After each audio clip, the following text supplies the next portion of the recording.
Oh, sourire dans la voix. On part. Oh, allez, viens. Bienvenue dans les rendez-vous de Hugo. On se donne rendez-vous plus haut. Plein air, aventure, voyage, feu dans les yeux, croissance du cœur, spiritualité, enjeu. Bienvenue dans les rendez-vous de Hugo. On trace nos propres chemins, entreprendre sa vie, aimer le matin. Hugo est un aventurier. Oh. Sac sur le dos, un carnet froissé, des idées folles, un café serré, une prière courte, un sourire léger. Il te dit viens voir qui tu peux devenir. On parle de chute, de remontée, de nuits glacées qui t'ont transformé, de peur qui bloque, de pas oser, de ce petit oui qui peut tout allumer. Bienvenue dans les rendez-vous de Hugo. On se donne rendez-vous plus haut. Plein air, aventure, voyage, feu dans les yeux, croissance du cœur, spiritualité, enjeu. Bienvenue dans les rendez-vous de Hugo. On trace nos propres chemins, entreprendre sa vie, aimer le matin. Hugo est un aventurier.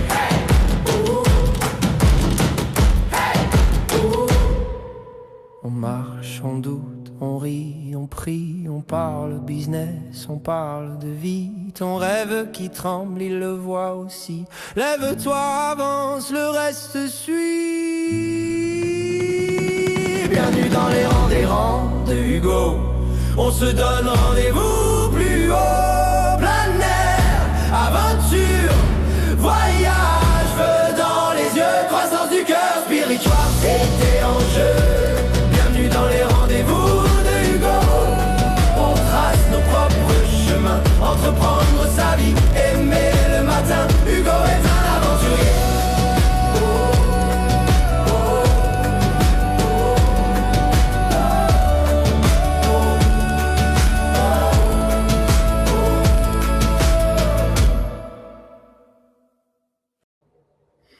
Bonjour tout le monde, j'espère que vous allez bien. Bienvenue dans cet 6e épisode des rendez-vous de Hugo. Et aujourd'hui, pour les gens qui sont courageux, qui se lèvent à 6h30 le matin pour pouvoir assister à mes rendez-vous, dans le fond, on est samedi. Normalement, ces rendez-vous-là sont jeudi, mais cette semaine, j'étais parti en aventure. J'en parle aujourd'hui dans ce rendez-vous-ci. Le 6e épisode, c'est pas rien. Bref, c'est justement une aventure que je suis en train de faire avec ce petit concept de podcast-là. Je dis petit parce que dans le fond, j'ai pas de prétention, j'ai pas d'attente non plus. L'intention première de réaliser ce genre de podcast-là pour moi, c'est juste m'amuser, avoir du plaisir. Tout simplement, puis je me donne de la misère. Je fais ça en direct. La majorité de mes amis qui font des podcasts font ça en rediffusion, c'est-à-dire qu'ils s'enregistrent, ils font un petit montage, puis après ça, dans le fond, ils le publicisent dans leurs réseaux sociaux, peu importe sur YouTube. Moi, je me donne de la misère, je fais ça en direct, je fais ça moi-même tout seul, OK? C'est pas grave. Peut-être des fois, c'est pas parfait, mais c'est ça la vie, hein? La vie, c'est quoi? La perfection, c'est plein de petites choses dans l'imperfection. C'est ça qui rend ça merveilleux, la vie. Aujourd'hui, OK, je veux vous souhaiter bonne année encore une fois. Ça fait la 3e fois que je souhaite bonne année. Oui, je vous ai souhaité probablement la première fois que j'ai fait ces rendez-vous-là en janvier. Parce qu'effectivement, c'était le début de l'année calendrier. Le 17 février, c'était... Bon, encore une fois, dans d'autres cultures, OK, une nouvelle année, encore une fois, dans plusieurs cultures. Je me souviens plus si c'est la nouvelle année lunaire ou peu importe, là, je n'ai pas regardé mes notes ce matin. Mais aujourd'hui, c'est le printemps. C'est le 21 mars 2026, le 6e épisode. Puis, dans le fond, encore une fois, dans plusieurs cultures, c'est le début de l'année. Puis, c'est très logique, hein? Le début du printemps, c'est quoi? On a passé plusieurs mois en hiver. À l'hiver, c'est quoi? On hiberne, OK? On prend du temps, OK, pour se recentrer, arrêter les choses, se calmer, se déposer. Puis, le printemps, c'est la remise en action. Hein? Vous le savez, la neige fond, les jours qui rallongissent. Bref, c'est le moment de passer à l'action. Puis dans plusieurs cultures, puis j'ai fait des petites recherches ce matin, puis là, c'est pas scientifique, c'est pas nécessairement non plus historiquement approuvé par des historiens mondiaux, là, mais souvent dans plusieurs groupes mystiques. Puis je ne veux pas nécessairement les nommer. Là. Tu sais, quand je parle de la Rose-Croix ou je parle des fois de la franc-maçonnerie, bien, les gens me jugent beaucoup. Il y a beaucoup d'opinions partagées sur ce genre de groupe-là.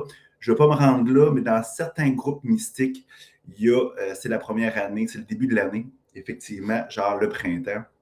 Après ça, les Celtes, hein, vous connaissez en Europe, OK, bon, dans le coin de la France, OK, en Espagne, il y avait les Celtes qui étaient là-bas, OK, même aussi un petit peu, même beaucoup, genre en Angleterre, je crois. Puis dans les hindous, selon la région, ben aujourd'hui, c'est la première année. Fait que je tiens à vous souhaiter encore une fois une bonne année. Qu'est-ce qu'on va parler aujourd'hui? Plusieurs choses. OK, on va commencer par mes aventures. Ça fait 2 semaines, pratiquement pas 2 semaines, mais ça fait 1 semaine et demie qu'on ne s'est pas parlé. J'ai fait 2 belles aventures. Je suis allé faire le Mont Washington et je suis allé dans Charlevoix. Je vous en parle. Je vais vous parler aussi pourquoi tu as de la difficulté à réaliser tes rêves, tes objectifs. Pourquoi tu as de la misère à avoir du succès. On jase de ça. Je vais parler un peu de liberté. Hein, tout le monde veut être libre, tout le monde veut faire ce qu'il désire dans la vie, pas avoir de contraintes. On parle de ça. Je vais parler de la puissance énergétique de tes actions sur les réseaux sociaux. C'est très puissant. T'sais, on pense que tout est énergie, si on croit à ça. Hein, tout est un taux vibratoire, puis notre vibration à l'intérieur de nous va créer notre réalité à l'extérieur. Mais les réseaux sociaux aussi, hein, quand tu fais une action, c'est de l'énergie que tu mets en branle. Truc pour être top shape, là, tu vas avoir ton poids santé, tu veux perdre du poids, tu vas être musclé, peu importe, je te donne des trucs à toi. Mes trucs, puis il faut toujours utiliser ton discernement. Ce que je dis, moi, là, OK, c'est pour moi. Peut-être que ça va parler à des gens, mais utilise toujours ton discernement, que ce soit Hugo Dubé, OK, ou peu importe, utilise ton intuition pour savoir si ça te parle ou pas. On va revenir un peu sur l'égalité et l'équité. Je n'ai parlé un petit peu la dernière fois. Je vous ai fait la comparaison avec l'image des boîtes. Là, quelqu'un qui regarde, il y a 3 personnes qui regardent un match de baseball. Il y a une clôture, il y a des gens qui ne voient pas. Bref, on en parle tantôt. Je poursuis. Quelques petites citations que j'ai découvertes depuis 1 semaine et demie qui est vraiment super intéressante. Bon, devenir la meilleure version de soi-même, LOL, OK, on en parle tantôt. Je vais parler de comment je pourrais dire ça? Le fait qu'on est l'observateur qui observe. Je n'en parle pas plus loin. Je vais en parler plus loin dans mon podcast. On en parle tantôt. Bref, je vais parler de mes coups de cœur, des plus belles ruines au monde. J'ai fait une vidéo là-dessus en début de semaine. Ça a super bien marché. J'ai eu des likes là-dessus, épouvantables. Fait que je parle de mon top 8 des plus belles ruines au monde. C'est sûr que je n'ai pas visité une partie de l'Asie. Là. Je parle de mes coups de cœur à moi. Je veux qu'on parle de la prière, si j'ai le temps de me rendre là. Peut-être un tirage de cartes. Hein, ceux qui m'ont connu au début, là, il y a quelques années ou quelques mois, je suis en train de regarder un petit peu, là, genre si tout est correct, s'il y a des gens qui sont connectés. Bref, oui, ça va super bien. Des gens qui m'ont écrit en commentaire aussi. Merci les gens qui sont en direct, les courageux. Ceux qui sont en rediffusion, il n'y a pas de problème là-dessus. Je vous aime quand même. Bienvenue. Si j'ai le temps, un petit tirage de cartes que j'ai déjà un peu stagé dans le sens que j'ai déjà pigé les cartes pour accélérer un peu le processus. Puis, bon, avant de commencer, le système, ce que je fais, moi, c'est gratuit. Je ne vends absolument rien. Là. Je fais juste là pour t'accompagner dans ta vie, OK, pour que tu grandisses et que tu évolues tout simplement. Fait que si tu aimes ce que je fais, abonne-toi donc. Tu es sur YouTube présentement, Spotify, peu importe. Like, OK, abonne-toi, ça va me faire plaisir, OK. C'est gratuit ce que je fais. Puis, dans le fond, vers cette heure, on va faire venir Hélène Gauthier, que vous connaissez tous. Ça fait comme au moins 4 fois qu'elle participe à mes rendez-vous. Courageuse, le samedi, 6h30, elle va être là à 7h. Fait que merci Hélène d'être là. D'ailleurs, elle est présentement là, avec moi. Je la vois. Je vois son petit visage dans ma plateforme. Bon, on va commencer avec mes aventures, quelque chose de plus léger. Vous le savez, je suis un aventurier. Puis dans ce podcast-là, on parle de quoi? On parle de plein air, d'aventure, de voyage, de croissance personnelle, de spiritualité et d'entrepreneuriat. Puis là, dans le fond, on va parler plus d'aventure puis de plein air. J'ai eu la chance, la semaine dernière, vendredi, samedi, dimanche, d'aller aux États-Unis. Je le sais, puis je me répète, là, il y a des gens qui n'aiment pas les États-Unis présentement pour différentes raisons. Moi, je ne suis pas dans cette énergie-là, tout simplement. OK? Moi, je suis dans une énergie positive, d'amour, de bienveillance. Bref, je suis allé aux États-Unis parce qu'une des raisons pourquoi je suis allé là-bas, c'est qu'il y a des montagnes extraordinaires. Oui, je sais qu'il y en a au Québec, il y en a au Canada, mais c'est quand même proche de chez nous. Fait que je suis allé dans les Appalaches. Vous voyez d'ailleurs mon chandail, OK, pour ceux qui sont sur une plateforme qu'on voit. parce que Spotify, c'est audio. Fait que dans le fond, je me suis acheté un merveilleux chandail. Il est super confortable, OK, sérieusement, là. Je suis en bédaine là-dedans, là. Il est doux, là. Je pense que je l'ai acheté genre samedi, je pense, je l'ai mis à tous les jours depuis ce temps-là. Bref, super confortable. Fait que je suis allé dans les Appalaches, aller faire le mont Washington. Fait qu'on est parti vendredi. Vous savez que ça prend quelques heures se rendre là-bas. Moi, je reste à Lévis. Je suis allé avec un ami qui reste dans le coin de Laval. On s'est rendu vendredi tout simplement dans la municipalité de Gorham. Gorham, me semble, si je ne fais pas d'une erreur. Je le prononce sûrement mal. Ma prononciation anglophone n'est pas la meilleure. Je suis un petit gars de Rivière-du-Loup, hein? Fait que le français est omniprésent. Puis je salue les gens de Rivière-du-Loup d'ailleurs qui m'encouragent. On est allé à Gorham, on a couché là-bas. Le samedi, le lendemain, on est allé faire le mont Washington. On a passé par le sentier, le Lion Head, à tête du lion, OK? Le mont Washington, OK, c'est quoi? C'est une des plus belles, c'est la plus haute montagne, OK, de l'Amérique du Nord, États-Unis, Canada, du côté Atlantique. Pas Pacifique, Atlantique, du côté Est de l'Amérique du Nord. Puis dans le fond, c'est 1917 mètres. C'est quand même haut, là. Je répète, puis je suis tannant, là. Le mont Albert, là, c'est même pas 1000 mètres, ou c'est 1000 mètres ou à peine, OK? Le mont le plus haut au Québec, c'est le mont Jacques-Cartier, à 1200 mètres, je crois. Puis il y en a dans le coin là, de la frontière du Labrador, un petit peu plus haut, là, mais c'est c'est difficile à se rendre, bien entendu. Fait que dans le fond, c'est au New Hampshire, OK? Puis on passe le Vermont, on va au New Hampshire. C'est dans les Appalaches, comme je mentionnais tantôt. C'est la chaîne des présidentielles, c'est-à-dire qu'il y a plusieurs montagnes proches de là qui portent le nom d'anciens présidents américains. Washington, c'en est un très important, vous allez comprendre. En passant, le mont Washington, ça a le record, en tout cas, ce que mes petites recherches ont fait, là, je ne veux pas nécessairement taper pas sa tête, OK, si ce n'est pas véridique à 100%, mais le record mondial des vents, OK, en altitude, là, ça a monté à 372 km/h. C'est quand même assez important. Puis, dans le fond, ça peut atteindre moins 40, des fois même plus, OK, en termes de froid. Il y a même beaucoup de gens qui pratiquent sur cette montagne-là l'hiver pour justement pratiquer l'ascension du mont Everest. En tout cas, ce que j'ai appris, le ranger en bas, OK, c'est là-bas, c'est géré souvent par des rangers, des genres de gardes de chasse américains. Puis dans le fond, c'est ça, il me dit que dans le fond, il y a des gens qui pratiquent énormément beaucoup pour faire l'Everest. Fait qu'on a fait le Lion Head le samedi, c'est environ 14 km, 1300 mètres de dénivelé positif, ça veut dire qu'on monte, on descend, mais c'est 1300 mètres. Puis la particularité de cette randonnée-là, le Lion Head, c'est que dans le fond, il y a une partie qui est vraiment c'est une randonnée à pied. Là. C'est quand même assez à pic par contre, mais quand même assez accessible. Mais il y a une partie que ça monte, excusez-moi l'expression, comme dans le cul d'un singe. C'est vraiment à pic. Puis ça prend des spikes, pas des micro-spikes, ça prend des spikes de randonnée glaciaire. Autrement dit, des spikes d'alpinistes, des crampons d'alpinistes. Et ça prend un piolet, justement, de randonnée glaciaire, un peu comme les alpinistes, pour pouvoir monter une bonne partie, je dirais peut-être un bon 2 km. Fait que ça prend des cordes aussi. Ce n'est pas nécessairement facile. Puis par la suite, en haut, dans le fond, il y a une partie qui est plus sur les roches, okay, qui est beaucoup plus, mettons, arctique, que je pourrais dire. Nous, ça s'est très bien passé, le premier niveau là, dans la forêt. Le niveau de l'alpinisme, mettons, si je peux l'appeler ainsi, ça a bien été aussi, quand même assez difficile. Mais rendu en haut, dans la partie arctique, tempête de neige totale. Je vous le dis, on ne voyait absolument rien. Bref, vraiment des conditions exécrables. J'ai parlé avec plusieurs autres Québécois qui étaient sur place.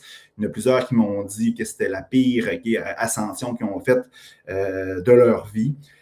Bref, c'était dangereux, on ne voyait rien. On ne s'est pas rendu nécessairement au sommet, mais on était très, très proche. Il a fallu rebrousser chemin. Mon collègue a perdu un crampon, on ne voyait rien. Mon cellulaire, la batterie était déchargée, fait qu'on ne voyait pas la piste. Bref, on était rendu pratiquement peut-être à 150 mètres. Je ne pourrais pas vous le dire, là, mais peut-être 15 minutes. Puis en plus, je veux dire, on ne pouvait pas prendre de photos. C'était vraiment, vraiment, comme je vous dis, on voyait, la visibilité était archi nulle.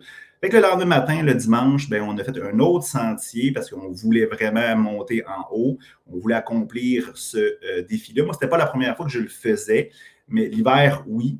Fait que c'était un défi quand même assez important pour moi. Fait qu'on est allé faire, vu qu'on était un peu fatigué parce que c'est une randonnée qui n'est pas facile, on est allé faire la randonnée du COG.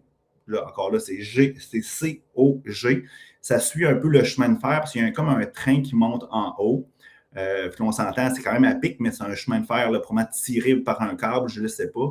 C'est sûr que toutes les infrastructures étaient fermées l'hiver. qu'il n'y avait pas nécessairement de restaurant comme à l'habitude en haut, des places pour se réchauffer, ce qui rajoutait un défi. Mais on a suivi le chemin qui était quand même assez à pic. C'est un 13 km, 1200 mètres de dénivelé. Fait que c'est quand même qui est assez intense. C'était peut-être un petit peu moins technique que le Lionhead, c'est-à-dire, dans le fond, c'était plus, il y avait moins de choses dangereuses, mettons, puis il y avait moins de trucs, ça prenait des skills techniques pour pouvoir monter la montagne, mais c'était quand même plus exigeant physiquement sur les jambes et aussi sur leur cardio. Mais il faisait extrêmement beau, ça qui était plaisant. On a réussi à monter en haut, prendre une belle photo. Il faisait extrêmement froid, par contre, en haut. Je ne sais pas combien, mais en bas, il faisait probablement -5, en haut facilement -30, -25, c'est certain. Donc, une belle aventure qu'on a réalisée. Puis là, je ne veux pas nécessairement prendre tout le temps pour parler de ça. Je sais qu'il y a des gens qui aiment d'autres choses là, de mes passions que l'aventure. Cette semaine, qu'est-ce que j'ai fait? C'est que, bon, je suis parti avec un de mes amis, qui a la chance de pouvoir partir à gauche et à droite. Là, il y a de la flexibilité d'horaire. On est parti mercredi, jeudi et vendredi cette semaine. On est parti aller dans Charlevoix. Moi, vous le savez, je suis un amoureux, oui, du plein air, mais un amoureux de la traversée de Charlevoix. La traversée de Charlevoix qui est une longue randonnée dans Charlevoix, bien sûr, mais aussi de l'organisation de la traversée de Charlevoix qui gère cette traversée-là. Ils ont des refuges et une multitude de randonnées journalières. Tapez ça sur Google, Traversée de Charlevoix, vous allez voir toute l'information, c'est très bien fait sur leur site web. Puis on a loué le refuge Jean-Pierre Cadotte, c'est un refuge qui est dans le fond dans la ZEC des Martes. C'est proche du Mont du Dôme, mettons, si les gens ont déjà fait ce genre de sentier-là. Le Mont du Dôme, il est proche de la CEPAC des Grands Jardins dans Charlevoix. Fait que dans le fond, on est parti, on s'est parqué, on a mis notre voiture dans le parking du Sentier du Dôme. On a fait une partie du Sentier du Dôme. On a fait une partie de la boucle du lac à la main, pour ceux qui connaissent ça. Une partie du sentier du Cadotte pour se rendre justement au refuge Jean-Pierre Cadotte. On a resté là 2 jours. Le lendemain, dans le fond, ce qu'on a fait, c'est qu'on est allé faire le sentier des Sommets, proche du lac à l'Écluse. On a fait le mont de l'Écluse. Ça fait partie de cette boucle-là. Là. Le mont de l'Écluse, le mont de la Grive. Je pense que la Grive, c'est un oiseau. Et le pic de l'Aigle. Bref, c'est un 12 km. Pour se rendre au refuge, là, le mercredi, c'est environ un 9 à 10 km. On a monté quand même sur le Mont du Dôme, mais le jeudi, ça a été un 12 km. Et hier, vendredi, on a fait le chemin inverse pour pouvoir revenir au parking. Je peux vous dire que les sentiers n'étaient pas tapés. La semaine, il y a probablement neigé. La semaine, il n'y a pas beaucoup de monde qui circule sur ce genre de sentier-là. Fait que c'était à la raquette, ça défonçait. C'était assez ardu, merci. Sérieusement, là, je veux dire, il n'y a pas d'excuse à faire ce genre d'aventure-là. Le monde va dire, Hugo, mais ça coûte cher. Non, ça ne coûte pas cher. Tu arrives en gang, là, tu prends une chambre d'hôtel, tu la partages à 2-3 personnes. Il y a la nourriture, l'essence est partagée. Bref, ça coûte vraiment pas cher. Souvent, là, ça coûte rien. Comme aux États-Unis, des fois, il n'y a pas de frais pour pouvoir faire ce genre d'aventure-là. Sinon, ça coûte 5 $, 10 $ selon la place. Il n'y a pas d'excuse pour dire qu'on ne met pas nos passions de l'avant. Je sais que ça prend du temps, je sais que faut être en forme, mais c'est à force d'en faire, vous allez devenir meilleur et vous allez devenir justement en forme. Allez, on poursuit parce que, comme je disais tantôt, je ne veux pas juste qu'on parle d'aventure. Je veux qu'on parle aussi pourquoi tu as de la difficulté à réaliser tes objectifs. Parce que vous le savez, moi, je suis coach d'affaires, je suis coach de vie, fait que je rencontre une multitude de personnes, j'ai beaucoup d'employés, je côtoie des gens au quotidien. Puis je vois beaucoup de gens qui me parler de leur passion, de leurs objectifs. Puis là, je me rends compte que la majorité ne réalise pas ce qu'ils m'ont dit. Peu importe si c'est un projet entrepreneurial ou, par exemple, je veux me mettre en forme ou, je ne sais pas, je vais commencer le yoga, je vais commencer telle affaire, des belles résolutions de début d'année. Je me rends compte que ça ne fonctionne pas. Puis, tu sais, j'ai fait un petit constat cette semaine. Je me suis rendu compte pourquoi ça ne fonctionne pas, puis pourquoi moi, ça fonctionne. Fait que, tu sais, c'est des petits conseils que j'ai à vous donner. Première des choses, c'est que les gens écoutent trop les autres. Tu sais, souvent, mettons, tu vas aller sur TikTok, tu vas scroller, puis là, peu importe, l'algorithme va t'amener quelque chose. Exemple sur l'immobilier, par exemple. Bon, si tu veux avoir une indépendance financière, ben, tu sais, body, que tu as le meilleur truc au monde, OK? Puis si tu ne fais pas ça, là, tu es ici, tu es un ça, OK? C'est d'acheter des triplex, OK? Acheter des blocs appartements pour pouvoir créer des revenus passifs, blablabla. Ça, c'est un exemple. Puis il y a d'autres personnes qui vont dire, ah, Hugo, ça prend de la crypto, ça prend de la bourse. D'autres mondes vont dire, il faut que tu t'entraînes de telle façon si tu veux perdre du poids. Fait que, bref, tu écoutes tout le monde, puis tu prends toutes les informations des autres. Puis là, tu dis, ah, ben, je vais faire ça. Le problème, je crois, c'est que dans le fond, tu prends de l'information, tu prends des concepts des autres qui ne te parlent pas nécessairement. Fait que là, dans le processus, OK, exemple, il faut que tu t'entraînes de telle façon. Bien, si ça ne te plaît pas cette façon-là, qu'est-ce qui va arriver? Bien, tout simplement, c'est que tu ne seras pas motivé, tu ne seras pas, dans le fond, OK, tu n'auras pas le goût d'y aller, tu ne seras pas. Puis ça, tu vas abandonner. T'sais. Fait que, tu sais, premier conseil, c'est qu'avant de prendre pour acquis tout ce que le monde, OK, qui font des blablabla à la Hugo Dubé qui fait présentement, là, OK, bien, prends le temps d'écouter ton intuition, ton discernement. C'est-tu pour moi? C'est moi, pour moi, l'immobilier, là, je peux vous dire une affaire, OK, c'est de la marde, OK? Si tu veux être libre, on en parle tantôt, là, OK, bien, t'es mieux d'être bon manuellement, OK? Sinon, là, tu peux te faire chier avec ce genre de concept-là. Puis c'est la même chose avec d'autres affaires. Il faut que ça te parle, il faut que tu aies les compétences, il faut que tu aies le désir de faire ça tout simplement. Et si tu as le désir, bien, effectivement, tu vas avoir la motivation pour le faire. Première des choses. Deuxième affaire, OK, c'est que tu te donnes des objectifs trop élevés. Je te donne un exemple concret. Tu veux arrêter de prendre de l'alcool ou tu veux arrêter de fumer. C'est deux trucs assez simples à comprendre. Bien, si tu arrives, tu dis, moi, j'arrête de prendre de l'alcool. Moi, j'arrête de fumer. Ben, la majorité des personnes, c'est trop gros, c'est trop difficile, tout simplement. Ou tu dis, OK, par exemple, OK, moi, je veux être millionnaire. C'est trop gros. Ton cerveau, là, il va être dans ses peurs, dans ses doutes, OK? C'est trop long, c'est trop compliqué, c'est trop difficile. C'est ça qui va te ramener toujours dans ta conscience, dans ton cerveau. Donnez-vous des objectifs, OK, plus courts. Tu sais, si tu procrastines, puis si tu abandonnes tout le temps tes objectifs, tes rêves, tes choses que tu veux faire, donne-toi des petits. Tu veux arrêter de fumer? Dis, regarde, moi, cette semaine, j'arrête cette semaine. Tu veux arrêter de prendre de l'alcool? OK, ben j'arrête, OK, aujourd'hui. Je ne prends juste pas d'alcool aujourd'hui. Puis demain, tu verras si tu veux poursuivre. Ton cerveau sait que dans le fond, il pourrait peut-être, OK, continuer cette mauvaise habitude-là ou cette bonne habitude-là si c'est positif, tout simplement. Fait que dans le fond, ton cerveau arrête de t'envoyer des merdes, des peurs, des ci, des ça. Puis dans le fond, c'est plus facile. Tu prends ça plus avec la légèreté, tout simplement. Donnez-vous des petits objectifs. Puis si, par exemple, tu veux devenir millionnaire, mais vous comprenez que dans le fond, le jour au lendemain, tu ne peux pas devenir millionnaire comme ça. Oui, tu peux gagner à la loto, OK, tu peux être super chanceux, puis je te le souhaite. Mais donnez-vous des petites actions simples et rapides à tous les jours qui vont te rapprocher tranquillement de ton objectif, de ton rêve. Tu sais, des petites bouchées à chaque jour. C'est simple, c'est motivant. Puis je dis toujours aux gens, commencez votre journée avec une victoire. La victoire n'est pas obligée d'être super grosse. Juste faire son lit, juste s'entraîner un petit peu. Puis faites la même chose pour finir votre journée. Tu sais, faites-vous un quick win, quelque chose de simple, rapide, pour bien terminer la journée. Ça va lancer un message très positif. Utilisez, on parle souvent de notre mental, de notre ego de façon négative. Mais pourquoi vous ne l'utilisez pas? Souvent, c'est lui qui nous contrôle, c'est lui qui conduit la voiture de notre vie. Pourquoi vous ne l'utilisez pas, OK, pour vous aider tout simplement? Utilisez-le comme un allié, comme un ami. Ça va faire une grosse différence. Je vois Hélène qui bouge un petit peu. Hélène, ce ne sera pas long. Dans 7-8 minutes, je te fais venir. Je veux aussi qu'on parle de la liberté. Tu sais, tout le monde, OK, quand je demande qu'est-ce que tu veux dans la vie, le monde va dire je veux être dans l'abondance, je veux l'amour, je veux être libre. Hein? C'est une valeur, OK, ou une vertu là, qui est super importante pour la majorité des gens. Mais je me rends compte que, tu sais, la majorité des personnes, ils n'ont pas. C'est sûr que la liberté, OK, ça peut être galvaudé comme concept, là. Je me rends compte que les gens, ils n'ont pas la même définition de moi de liberté. Pour moi, la liberté, c'est quoi? C'est que tu es libre de faire tes choix.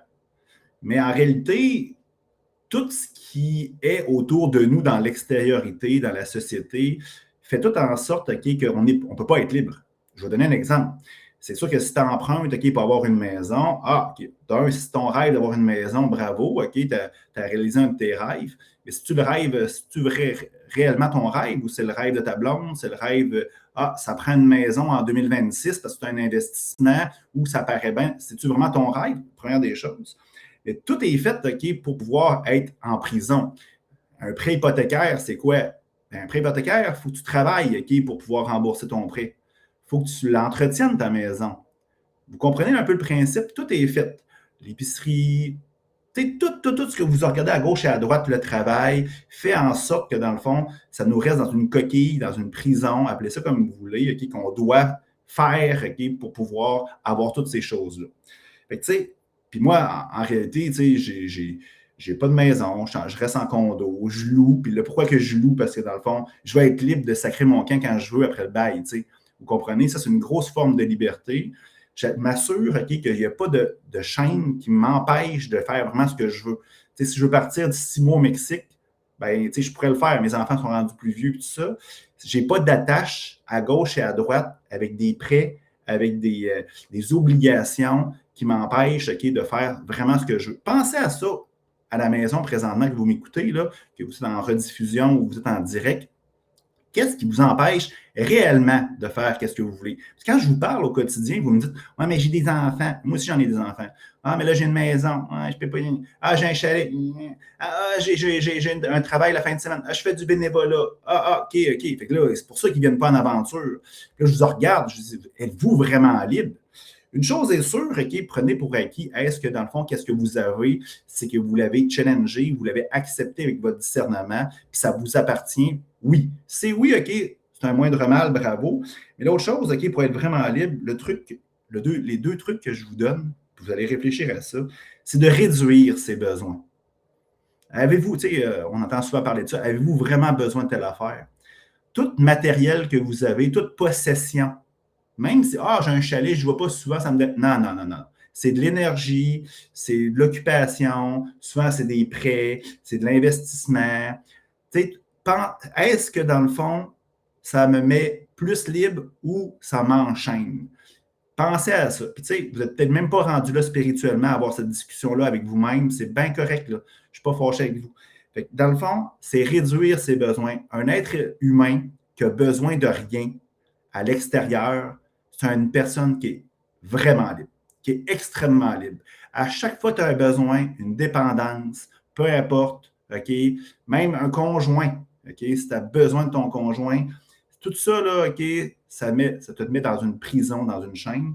Puis l'autre chose, c'est d'arrêter d'avoir des attentes. Tu sais, pour avoir de la liberté, on revient toujours sur ce sujet-là. Arrêtez d'avoir des attentes sur tout. Tu fais une randonnée, tu as des attentes. Peu importe, tu fais une compétition, tu vas faire un marathon ou un demi-marathon, tu as des attentes. Après ça, tu as des attentes envers les autres, des attentes envers ton conjoint, ta conjointe. Tout ça là, fait en sorte que, dans le fond, ça te rend dans une énergie. Parce que tu n'as pas le pouvoir, OK? Tu penses à le contrôle, tu penses à ce pouvoir-là. Tu n'as pas le pouvoir sur rien à l'extérieur de toi. C'est une fausse illusion. C'est une illusion plutôt que tu as d'avoir du contrôle du pouvoir. OK? Il y a la météo, tu ne sais jamais comment les autres vont percevoir telle affaire. Arrêtez d'avoir des attentes, réduisez vos besoins. Vous allez voir, ça va faire une grosse différence sur votre état, sur votre liberté.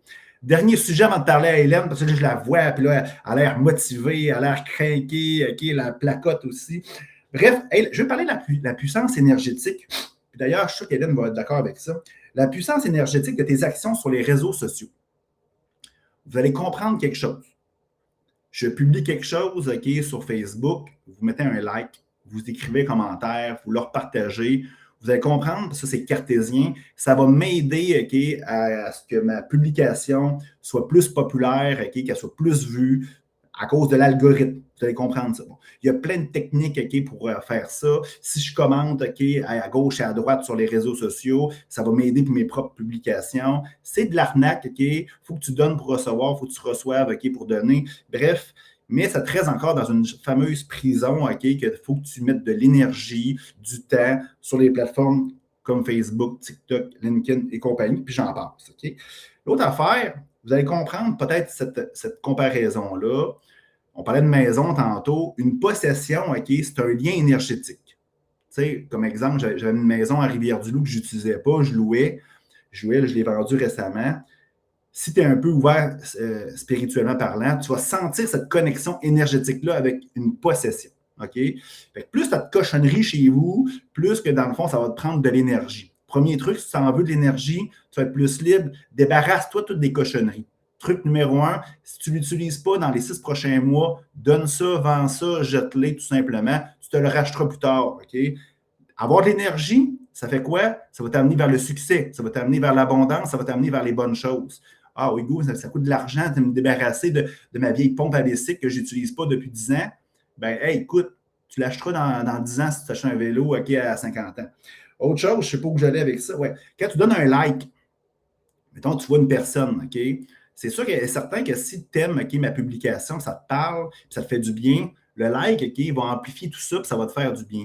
Et quand tu vas voir une belle fille, par exemple, OK, qui en bikini, par exemple, OK, ou la même chose avec un gars en bédaine, OK, bien, tu vas amplifier ça aussi. Hein?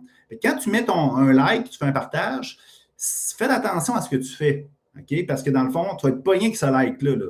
Puis si tu veux l'enlever, le like après, là, il y a des trucs. Là. Tu peux aller sur Facebook, voir tout ce que tu as fait, OK? Puis tu peux tout décocher ça, OK? Mais ça prend du temps. Faites attention. Tu es pogné avec le like après.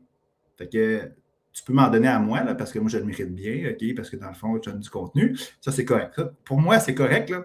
Non, mais je blagouille, là. Mais tu sais, faites attention à ce que vous faites sur les réseaux sociaux. Des fois, on fait des choses pour rien. On voit quelque chose. T'sais, exemple, 2 personnes qui chicanent sur TikTok. On voit ça souvent, OK, de vidéos interposées. On like ça ou on écoute ça. Encore là, c'est une fuite énergétique pour toi et tu leur donnes de la mauvaise énergie parce qu'ils vont s'amplifier d'énergie négative, tout simplement.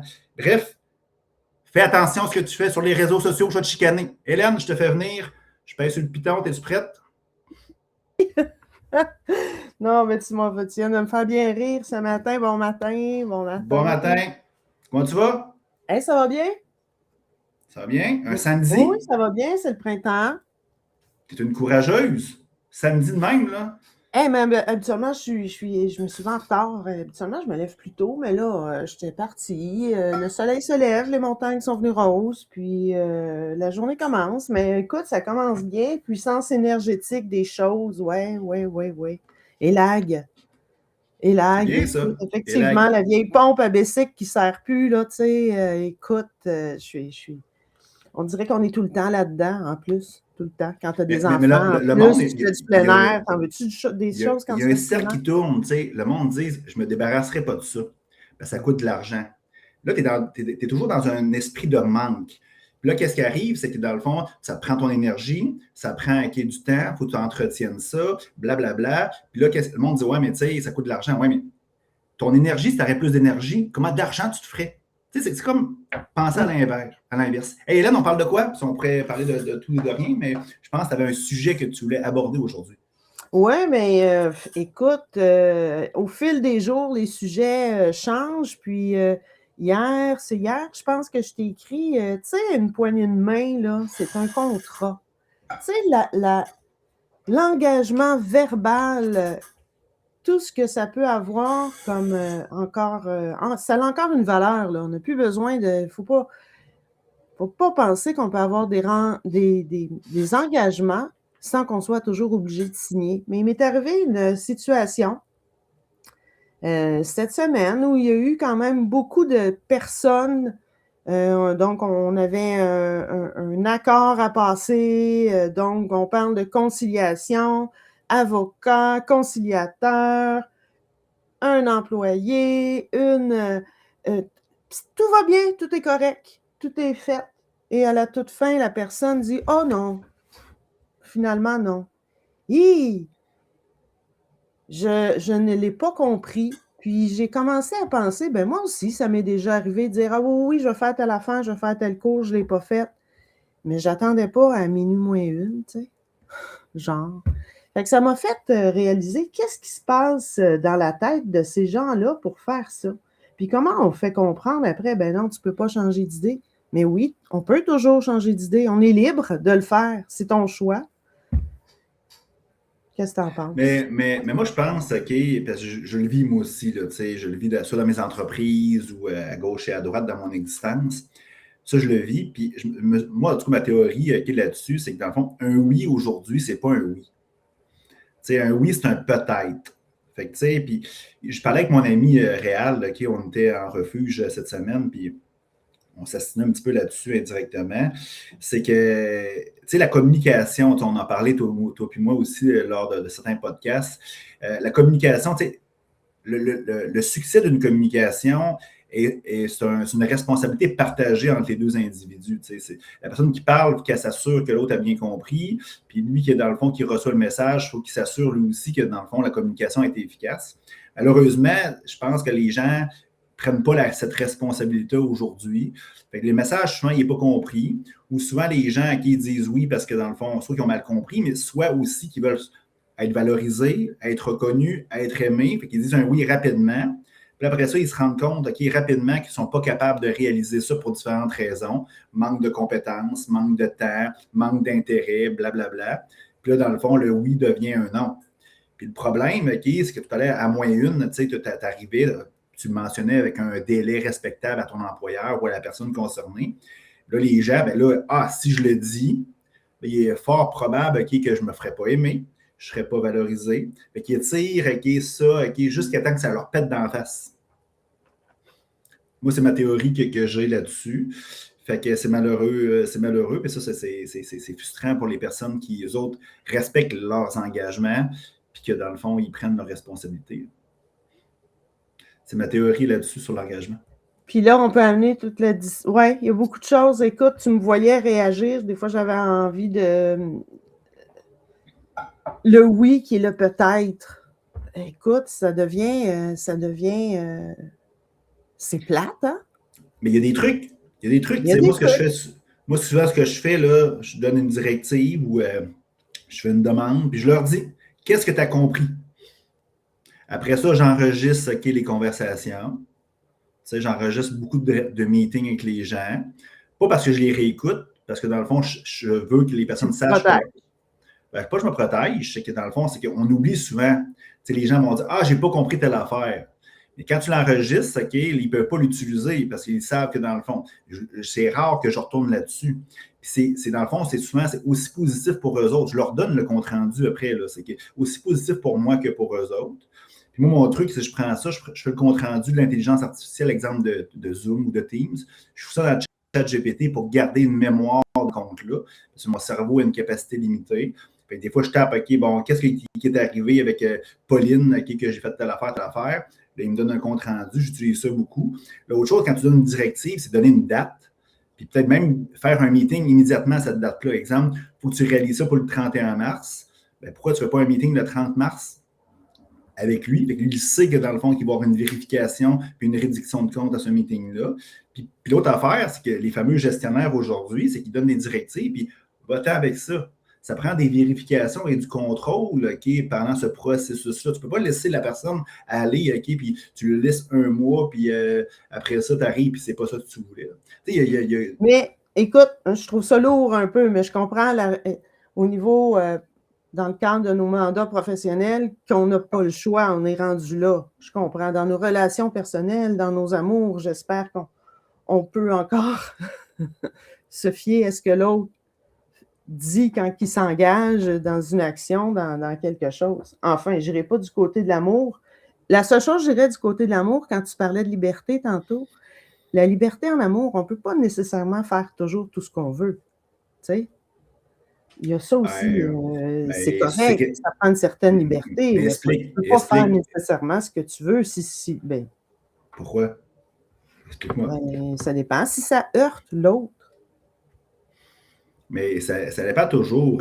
Il faut comprendre, il y a des choses qui nous appartiennent, puis il y a des choses qui ne nous appartiennent pas. Oui, les décisions de l'autre ne nous appartiennent pas. L'autre affaire, je peux comprendre que, par exemple, mettons, Hélène, on est ensemble, on est un couple, tu n'aimes pas les fruits de mer, bon, puis une fois de temps en temps, tu dis, Hugo, il aime ça, ça, c'est un compromis intéressant. Mais si, par exemple, mettons, genre, moi, j'aime vivre des aventures, comme j'ai fait, les 2 dernières semaines, puis toi, dans le fond, ça te rend insécure que je parte, avec des amis masculins même, ça te rend insécure. Puis là, je ne le fais plus parce que, dans le fond, toi, ça te heurte ou ça t'insécurise. Ouais. Tu comprends que, je veux dire, là, c'est pas la liberté, là, c'est pas, tu comprends? On n'est pas à un autre niveau, là, c'est sûr, c'est sûr. Peut-être, tu n'es peut-être pas avec la bonne personne, si tu es capable si tu fais toujours des compromis parce que tu penses heurter l'autre, clairement, tu n'es peut-être pas avec la bonne personne. Là, c'est sûr que, tu sais, il y a des valeurs aussi dans le couple. C'est sûr que, tu sais, il y a toujours la valeur de la fidélité, ou exemple, là. C'est sûr que si votre couple, OK, le couple en question, il a besoin d'avoir de la fidélité, puis moi, je suis le même, OK, personnellement, bien, c'est sûr que certain que, tu sais, je veux dire, il faut que les deux respectent ça. Ça n'est pas la bonne personne. Si, par exemple, vous avez une valeur de respect, de communication, parce que pas tout le monde qui ont ça nécessairement, ben, il faut que l'autre partage ça. Là. Rendu là, c'est un choix là, de la bonne personne ou pas. Là. Fait, moi, je pense qu'on est avec la bonne personne. Là, tu vas dire, Hugo, c'est pour ça que tu es célibataire. Mais je ne l'ai peut-être pas trouvé. Mais bref, c'est peut-être aujourd'hui, peut-être quelqu'un qui m'écoute qui va dire, ah, Hugo, il a des belles valeurs. À voir. Il est drôle à part de ça.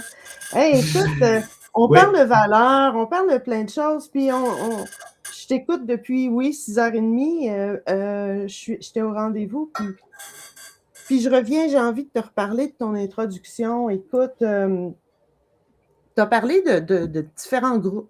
Bon, l'Ordre de la Rose-Croix, les différents groupes. Les francs-maçons. Moi, là, au secondaire, j'ai eu une amie, Annie-France, formidable, qui a fait un exposé sur les francs-maçons. Ouais. Quelques années plus tard, j'ai tombé sur un livre dans une brocante, je me souviens, c'était sur la rue Saint-Denis, qui parlait des francs-maçons. J'ai toujours été intéressée par les francs-maçons. Et au Colorado, écoute, les francs-maçons sont hyper présents. Il y a des temples partout. Tu vois des gens qui ont le drapeau qui sont affichés. À Denver, au Colorado, là, c'est très, très Il y en a cool, beaucoup, là. mais Leadville, là, j'ai vu un temple maçonnique. Il était magnifique, là. J'ai dû prendre 25 photos, là, tu sais, parce qu'ils ont tous leurs signes. Écoute, Breckenridge, là, sur la route, là, plein de maisons avec le signe de, tu sais, le compas, là. J'ai donc, tu sais, je suis toujours intéressée et j'ai découvert que l'aéroport de Denver, les francs-maçons ont caché plein de signes dans cet aéroport-là, lié, c'est l'aéroport, tu sais, qu'il y a tout le toit en dôme, là, puis tu as le gros cheval bleu, là. J'ai toutes mes notes en quelque part, je les ai pas. Ils sont là, on ne sait pas c'est qui, puis ils appliquent des valeurs, puis des concepts, puis ils ont leurs convictions, puis tu choisis le groupe que les convictions te conviennent, puis les valeurs te conviennent. Ouais. Je suis entièrement d'accord avec toi. Là, je suis dans un gros trip de « Connais-toi toi-même » qu'on retrouve dans la Wicca, ça vient de Socrate, cette affaire-là, « Connais-toi toi-même », je l'ai souvent lu, puis ça me disait absolument rien. Mais là, c'est puissant en moi. Fait que, tu sais, je pense que c'est ça. Ben, tu sais, Hélène, juste revenir un petit peu, OK, tu as dit beaucoup de choses, OK, tu sais, les francs-maçons ou la Rose-Croix ou même la cabale juive, par exemple. Il y a aussi les aventures de Hugo. Effectivement. Il y a toujours un pendant, OK, d'un groupe mystique dans toutes les religions, OK, puis il y a les cathars aussi, les templiers. Il y a beaucoup de préjugés là-dessus. Moi, quand j'en parle, je parle de la franc-maçonnerie, je parle de templiers un petit peu moins pire, vu que c'est un peu dessous théoriquement. Je me fais lancer des tomates parce que, dans le fond, c'est beaucoup axé sur le contrôle du monde, blablabla, sans que les gens comprennent c'est quoi ces organisations-là. Puis, tu sais, si tu regardes un peu les Richelieu ou les Lions, les chevaliers de Colomb. Ça, c'est correct, OK? C'est correct parce qu'ils aident concrètement, OK, dans notre cas. Mais tu sais, si tu prends le temps de gratter, mon père a été grand chevalier du district. En tout cas, tu sais, il y avait des réunions, là, c'était Québec et Ontario, là, il y a comme un grade là, avec un chapeau, avec l'épée, puis tout ça. Ouais. Il m'a expliqué un peu, mais c'est quand même... c'est pas... Tu sais, on est discret. C'est correct. C'est correct. Mais ça passe bien. Ça passe bien parce que, dans le fond, exemple, les Chevaliers de Colomb font des actions humanitaires directement dans les réseaux sociaux aussi qui se créent autour. Quand tu prends les grosses organisations comme la Rose-Croix, comme la franc-maçonnerie, là, c'est le mal, c'est du satanisme, c'est ça. Ouais, c'est pas tout le monde qui comprend, là, ben non. Effectivement. Socialement, c'est encore incompris. C'est souvent incompris, effectivement. Puis moi, genre, tu sais que j'aime toutes ces affaires-là. Fait que moi, je prends le temps de gratter. Moi, j'ai parlé avec des gens, de la franc-maçonnerie, de la Rose-Croix, la cabale. Moi, je prends le temps de parler aux gens, m'informer, poser des questions. Puis quand tu prends le temps de faire ça, pas regarder sur TikTok, là, puis pas regarder sur telle affaire, parler aux gens. De prendre un peu, tu sais, chacun a leur crescendo, ils ont leurs principes, puis tu vérifies si ça colle avec toi, là, les principes. C'est un réseau social aussi, on va se le dire. Là. Il y a beaucoup de connexions là-dedans. Pas tout le monde est admis. Des fois, tu as des candidatures. Attends, on va voir si tu as. Puis écoute, tu sais, des fois dans la vie, tu te dis, voyons, pourquoi j'ai vécu ça? J'avais un de mes bons amis à l'université qui étudiait en enseignement des sciences religieuses et morales. Fait que j'ai eu des beaux parties avec de ses collègues d'études qui avaient, écoute, il y avait des discussions. Et lui a fait son gros travail de bac en utilisant Star Wars. Oui. Tu sais? Ben, il y a des liens aussi. Tu sais, dans les films, il y a beaucoup de symbolisme puis de messages, même la matrice Dune, plein de choses. La matrice, hey, Hélène, c'est un il va falloir film que je te laisse malheureusement. Là, parce oui, que mais écoute. Mais il faudrait en reparler peut-être la prochaine fois. Jeudi prochain, là, dans le fond, je t'inviterai si tu veux qu'on en discute. Oui, on regardera. Moi, j'ai une grosse. L'agenda, c'est bon. On en parler. Salut! Merci, Hélène. On se reparle bientôt. Bye. Alors, vous voyez, des beaux sujets. On pourrait en parler pendant des heures. Là. J'ai quand même un programme parce que j'ai d'autres choses à faire aujourd'hui. Vous allez comprendre. Hein? Je fais ça gratuitement. Mais j'ai quand même des séances de coaching bientôt. Fait qu'il faut vraiment que je passe par rapport à mon petit ordre du jour que je m'étais donné. Merci, Hélène. Des beaux sujets. On pourrait parler de ces groupes-là mystiques dans un autre épisode. Je veux qu'on continue à parler un peu des réseaux sociaux. Je vous ai parlé tantôt que ce qu'on fait sur les réseaux sociaux, c'est de l'énergie. Hein, faire attention à ce qu'on met comme attention puis intention derrière les réseaux sociaux. Moi, sérieusement, je m'amusais à dire dans le passé, montre-moi ta brosse à dents, puis je vais être capable de dire qui tu es. Bon, OK, tu comprends le principe. Si ta brosse à dents est dégueulasse, probablement que dans le fond, dans d'autres aspects de ta vie, il y a des choses, OK, peut-être que tu es négligent. OK, tu changes pas régulièrement certaines affaires, tu ne changes pas ta brosse à dents régulièrement. C'est pile poil, qui est super propre, ta nettoie, tout ça, probablement que tu es un peu comme ça dans ta vie aussi. Puis c'est la même chose avec les réseaux sociaux. Montre-moi ton fil d'actualité, là. Surtout sur Instagram, quand tu fais une recherche, tu regardes un petit peu qu'est-ce qui apparaît. Prends le temps de regarder ça. Fais une recherche, là, puis regarde ce qu'il te suggère. Si tu vois qu'il y a des pitounes, des pitous à gauche et à droite, ça représente peut-être un peu un trait de personnalité. Moi, j'avais une petite fréquentation cet automne. Puis moi, je suis fier de vous montrer, là, je pourrais vous le montrer, je ne vous le montrerai pas, mais moi, je suis fier de montrer mon fil d'actualité. Quand je regarde sur Facebook, là, vous regardez sur Instagram ou sur TikTok, là, moi, je n'ai pas rien qui ne respecte pas mes valeurs. Vous allez voir des chiens. J'adore les chiens, j'en ai pas, là, j'adore les chiens. Vous allez voir des pitous, des chiens, pas des pitous masculins, là, des chiens. Puis vous allez voir des trucs de randonnée, tout simplement. Des belles idées de randonnée. Puis moi, je prends le temps. Quand il y a quelque chose qui apparaît dans mon fil d'actualité qui ne me correspond pas, clac, ne pas intéresser. Puis ça fait en sorte que, dans le fond, tout ça représente qui je suis. Puis quand tu ne le fais pas, peut-être tu es négligent, tu procrastines aussi peut-être, tu laisses aller des choses dans ta existence. Regarde ton fil d'actualité et ça va donner clairement un aperçu de qui tu es, tout simplement. Bon, truc pour être top shape, avoir la shape que tu veux, perdre du poids, appelle ça comme tu veux. Bon, OK, c'est sûr que là, tu vas me dire, Hugo, tu as peut-être 2-3 livres, 5 livres de trop. OK, bref, OK, moi, l'hiver, OK. Moi, j'aime ça manger, j'aime ça prendre un petit verre une fois de temps en temps. Moi, je ne me prive pas, je fais beaucoup d'aventures, je bouge beaucoup, je m'entraîne. Mais tu sais, si tu veux avoir la shape de tes rêves, tu veux perdre du poids, tout simplement, là, je dis aux gens, OK, c'est pas t'entraîner, c'est pas non plus, OK, faire un régime, OK, drastique, c'est avoir une saine qualité de vie, tout simplement, tu sais. Je vois des gens, OK, qui font pas de coupure alimentaire, qui s'entraînent, qui ont une belle shape, puis là, à un moment donné, ils arrêtent de s'entraîner parce qu'ils ne sont pas motivés ou peu importe, il se passe quelque chose dans leur existence, des fois une blessure, peu importe, puis là, ils regagnent tout leur poids, tu sais. Mais si tu manges de façon convenable à ta faim, puis dans le fond, tu t'entraînes, tu bouges un peu, c'est sûr et certain que tu vas avoir un poids santé. C'est le même. Avoir de belles et saines qualité de vie, bien manger, pas manger de la merde, une fois de temps en temps, ça ne dérange pas, bouger un petit peu, ça va faire la différence. L'autre chose, OK, je comprends que c'est dur bouger, c'est dur, on travaille, OK, des fois on est fatigué, on a des enfants. Tu sais, j'ai constaté un fait. Souvent, moi, exemple, je suis fatigué, je suis allé, comme là aujourd'hui, là, je suis allé faire beaucoup de randonnées. Aujourd'hui, j'aimerais ça aller m'entraîner.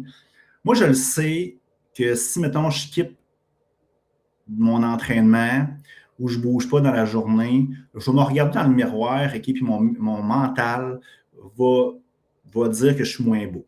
Je vais me trouver moins beau, je vais me trouver moins slim. On dirait que c'est psychologique. Là, le fait que je sais que je n'ai pas bougé aujourd'hui, je vais me sentir peut-être indirectement coupable et je vais me sentir moins bien, me trouver moins beau, moins cote, tout simplement. Mais si, par exemple, OK, je fais un gros entraînement parce que j'ai du temps, puis j'ai de l'énergie, puis tout va bien, bien, c'est sûr qu'il y a certains que mon cerveau va dire, OK, que, bon, je suis plus beau, OK, puis dans le fond, je suis plus cote. C'est aussi simple que ça. Fait que, tu sais, là, des fois, quand j'ai pas le temps, ce que je fais, c'est que j'y vais juste 15 minutes. Je vais juste 15 minutes. Fait que ce que je fais, c'est que le matin, je me lève. Dans ma routine du matin, c'est que je me lève tôt, je médite, je fais de la visualisation, OK, de la lecture, de l'écriture, des affirmations positives, et je m'entraîne un 10-15 minutes le matin, très léger, là, tu sais, genre des abdos, des étirements, des push-ups. Si je suis motivé, je vais au gym en bas, OK, faire des petits poids légers, juste pour lancer un message à mon cerveau, OK, que je suis un gagnant, je fais une victoire, puis ça fait une grosse différence. Puis après ça, si je quitte mon entraînement le soir, j'ai fait ma routine matinale, bien, ça fait une grosse différence. Au lieu de toujours faire la grosse affaire, bien, tu sais, utilisez votre mental pour vous aider. Tout est question de mindset dans la vie. Tout est question, OK, tu sais, les athlètes de haut niveau, à un moment donné, je le dis souvent, à un moment donné, ils vont être plafonnés. Tu sais, exemple, ils vont s'entraîner au gym, ils vont être plafonnés. Puis là, souvent, ce qu'ils vont faire, bien, ils vont changer de routine, de programme, d'entraîneur, mais aussi, ils vont travailler sur l'aspect psychologique. Souvent, c'est le cerveau qui bloque. Fait que, utilise ton cerveau pour t'amener où tu veux. Tout est question de mindset. Fait que, tu sais, vous avez sûrement vu quelqu'un avec un petit peu trop de poids sur la plage, en bikini, par exemple, qui s'assume, puis tu le regardes, tu dis, waouh, elle est donc bien lumineuse, elle est donc bien belle. Bien, justement, elle travaille sur son mindset, cette personne-là, puis ça paraît. OK? Quand là, OK, tu sais que tu as fait des belles affaires, tu sais que tu as fait des victoires, tu sais que tu es aligné, bien, ça lance un message très fort à ton subconscient, ton conscient, que tu es hot, tu es beau, tu es fin. Au lieu là, de toujours faire la grosse affaire, c'est simple. Si vous avez le temps, faites-le. Une saine qualité de vie. Il faut bouger. Puis si vous n'avez pas le temps de bouger à tous les jours, faites-vous des petits entraînements très, très légers de 10-15 minutes. Vous allez voir, oui, ça va être bénéfique pour votre corps, mais surtout pour votre mental, ça va faire une grosse différence. Hey, on poursuit. Je vous ai parlé la semaine dernière, OK, ou jeudi de l'autre semaine. C'est comme la photo qu'on voit souvent sur les réseaux sociaux. 3 personnes regardent un match de baseball, il y a une clôture, il y a une grande, un moyen, puis une petite personne. Ils ont toutes une boîte chacun, OK? Puis là, dans le fond, il y en a un qui voit super bien, même trop. L'autre, elle voit l'égalité de la clôture, puis lui, il voit absolument rien. Ça, c'est l'égalité. Chacun a le nombre de boîtes, OK, égal. Tu as aussi, après ça, l'équité, c'est que dans le fond, la personne qui est grande a 0 boîte. La personne qui est moyenne en a juste une, puis l'autre en a 2, fait que tout le monde voit. Puis je vous ai parlé qu'il y a une troisième solution, c'est que tu enlèves la clôture. Tu trouves le problème, puis tu résous le problème, tout simplement. Vous allez comprendre un peu où je veux aller. Mais ce que j'ai de la misère, moi, c'est qu'on met toujours tout le monde dans la même boîte. OK? Puis c'est qu'on a appris, puis je pense que c'était bien dans les années 50, jusqu'à les années 2000, qu'il faut être équitable envers tout le monde. Mais aujourd'hui, en 2026, chaque personne est différente. Chaque personne a une vérité, une réalité qui lui est propre. Puis on ne peut pas mettre tout le monde dans le même bateau, dans le même boîte. Il faut s'adapter puis trouver des choses qui leur correspondent. Puis je vais vous lire une citation d'Albert Einstein que j'ai trouvée cette semaine, puis qui m'a fait amener à ce point-là. Si vous jugez un poisson à sa capacité à grimper à un arbre, il croira toute sa vie qu'il est stupide. Mais c'est ça qu'on fait, nous, comme société. Hein? On a juste un standard, puis tout le monde doit avoir ce fucking maudit calvaire de standard-là, excusez-moi. Puis si on n'est pas là-dedans, bien, on est des rejets, on est des complotistes, on est des marginales, des marginaux, on est des tatoués, on est des ci, des ça. J'en ai des tatous en passant. Puis là, dans le fond, on est des gens à l'écart de la société. Mais je suis désolé de vous le dire, là, OK? Si on prend le temps de gratter, là, il y a beaucoup plus de marginaux que des gens qui sont dans la conformité.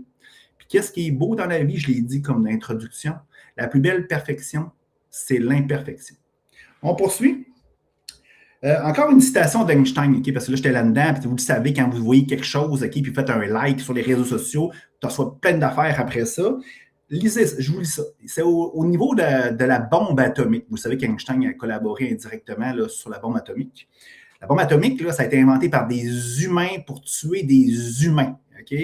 C'est ça. OK? C'est pas pour détruire un monument, c'est pas pour détruire une montagne, c'est pour tuer des humains. OK? Excusez-moi, là. Mais jamais la souris n'aurait inventé le piège à souris. Fait que c'est fort, hein? On se prend très intelligent, nous, les humains. Hein? Mais tu sais, la souris n'aurait pas inventé quelque chose pour tuer son collègue ou son ami. Nous, on le fait. On est intelligent rare. Hein? Puis moi, je dis souvent que les animaux sont plus intelligents que nous autres.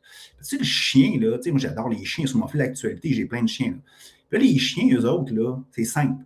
Ils ne pensent pas trop. Tu sais, les autres, dans le fond, l'âme, quand il était sur le nuage en train de boire des martinis là, pour dire « Hey, je vais me réincarner dans quel corps? » Puis il a dit « Putain, je vais m'incarner dans un chien. » Tu comprends, quand il se réveille, qui sort de sa mère, le chien, là, il dit « Ah, putain, je suis mal barré. » Hey, on s'entend, le cerveau, là, il a moins d'options que la nôtre, que le nôtre. Fait que là, fuck, c'est vrai, j'ai décidé de m'incarner dans un chien. Le chien, là, lui, il ne réfléchit pas trop. Il comprend son nom, deux, trois trucs comme ça dans l'appart, mais en réalité, là, le reste, là, il a faim, il va au bol, son instinct. Ça, c'est son cœur, c'est son ressenti, son intuition. Nous autres, c'est notre fucking mental qui contrôle tout, puis dans le fond, il nous sert bien, notre mental. Hein? Regarde où qui t'a amené aujourd'hui, ton mental. Bravo, hein? Les chiens, sont pas mal plus intelligents que nous autres, puis la souris aussi. On poursuit. Je suis désolé d'être drastique un matin, puis d'être. C'est pour te faire réveiller. J'ai pris trop de café aussi. J'étais intense. Il est quelle heure, là? OK, j'ai un coaching dans 15 minutes. Devenir la meilleure version de soi. On entend souvent parler de ça. Hey, moi, là, je veux devenir, mon objectif, c'est de devenir la meilleure version de nous-mêmes. Hein? De moi-même. On entend souvent ça on fait une séance d'une retraite spirituelle, là, puis le monde se passe le micro. C'est quoi ton objectif aujourd'hui? Là? Moi, je veux devenir la meilleure version de moi. On attend ça. Okay?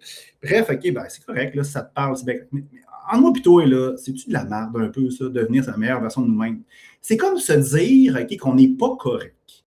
Hein? C'est comme se dire qu'on n'est pas parfait. Hein? Encore une fois. Mais en réalité, là, tout ce que tu veux devenir, tu l'es déjà. Tu l'es déjà, là, OK? Le seul problème, c'est que tu t'es mis des lunettes, là, un filtre, appelle ça comme tu veux. Tu sais, quelque chose qui t'empêche de voir la vraie réalité avec tes peurs, ton besoin de se faire aimer, de te faire valoriser, de te faire reconnaître, tes doutes, le désir, le besoin, OK, viscéral de tout contrôler, tout planifier. Tu as ce besoin-là, puis ça, c'est des filtres à tes lunettes là, qui t'empêchent de voir réellement, OK, la vraie vérité. Tu as souvent entendu dans la vie, l'allégorie de la caverne de Platon. Il y a des gens qui sont enchaînés dans une grotte, il y a un feu, puis là, ils voient des ombres de des gens à l'extérieur.